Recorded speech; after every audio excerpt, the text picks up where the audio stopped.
What would you say, in your experience, are some of the barriers to hope? The barriers to hope are, I would say, is often you just feel overwhelmed by what's going on, and it's always a combination of things as well.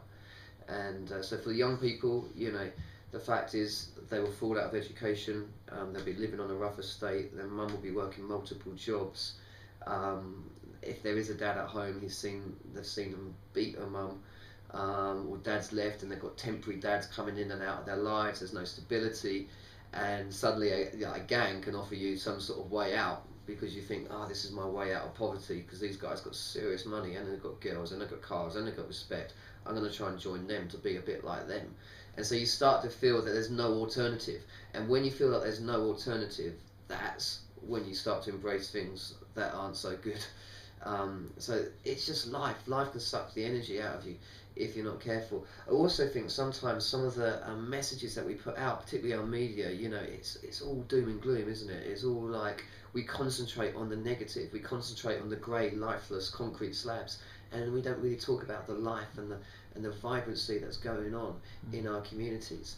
And I think that can feel overwhelming as well. I mean, I remember in the wake of the riots, doing some interviews on television, and they were just saying to me, the interviewers were saying to me, we believe this is a lost generation. It's just like a huge statement about a bunch of young people, and I refuse to believe that. I think hope is refusal to accept the situation as it is, and I'm convinced that if we tackle the drivers to why these things happen, through compassion, through XLP, through other projects, then you start to see change. And when you do it like that as well, you start to see change for the long haul. So we're not just going for instant success story. We're here to be committed to see change over generations. So on your trips, on your trip with Compassion to Bolivia, yeah, could you tell us maybe a story of hope that you encountered when you were there? It was, I'll tell you, a very depressive story that turned into a story of hope. I think probably the most memorable one was we went into this house when we were with Compassion in Bolivia, and I met this lady, and she had 6-month-old twins, and sat on my lap, and she had some kids, some other kids as well, and I turned to her and I said, how do you cope living in this amount of poverty? And she explained to me that she had couldn't produce breast milk while she was pregnant, and she's so malnourished and so poor, and so she was feeding the kids dog food, and the house was tiny, like many houses I've been in those sort of countries. It was just so utterly depressing. And the thing that gets you about Bolivia actually is the weather changes so much. So they're in these little shacks, and at some points of the year it can be boiling hot. In other times of the year it can be freezing cold, below freezing, and yet the house is still the same. There's no windows, and that would have been the most depressing story ever. But the reality is that 2 of her children had just been sponsored, and they were starting to get hope, and they were starting to get we had some powdered milk arrive while we were there, and they were working out how they can shut the windows off so the cold air doesn't come in. And so what became a really hopeless situation now, I've seen photographs of that woman smiling and hanging out with her kids, and that never happened. I didn't see a smile once when I was there.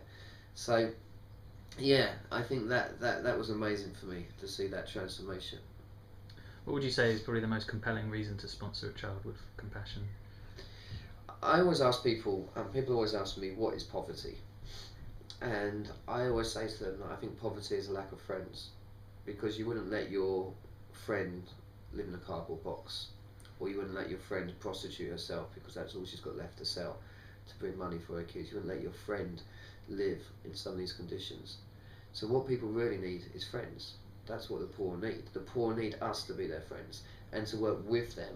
And the thing about what I saw is here you have this situation where people are starting to build a friendship. So I've got 4 children, and we sponsored 2 kids in Bolivia, and my kids write to the kids in Bolivia and they share about what they're doing and how they're doing, and it's a bit more of a partnership, and I've obviously had the privilege of meeting the kids that we sponsor as well and seen it firsthand. And the thing that I think is amazing, and I think something we don't always get in the West, is that in a lot of these countries, when you sponsor a child, it affects the whole family. Because people always say to me, "Oh, what happens about the kids who don't get sponsored?" But it's a ripple effect. It does. It affects, because those guys share everything, and you can see the whole community starting to be transformed.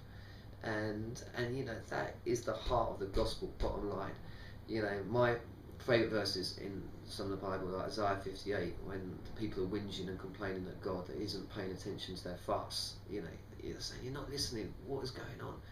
And then he turns around through the prophet Isaiah and says, "Well, actually, you know, the type of fasting I'm after is to care for the poor, care for the broken, care for the marginalised, invite the homeless into your homes. And when you do this, then your light will shine like the new day." And it's like loving God and loving people are inseparable concepts. We can't have one without the other. And yet sometimes in the church we said, well, this is all intimacy with God, and this is all social action, and this is all evangelism. As if at the end of time, you know, when Jesus said, go into all the world, he didn't say evangelists in one corner, the social action guys in another corner, the Holy Spirit guys in another corner. He said, go and make disciples of all nations. Go and care and be passionate about the things that I'm passionate about. So for me, it's a complete privilege, and I think everyone should be involved in doing something to help those guys. Mm.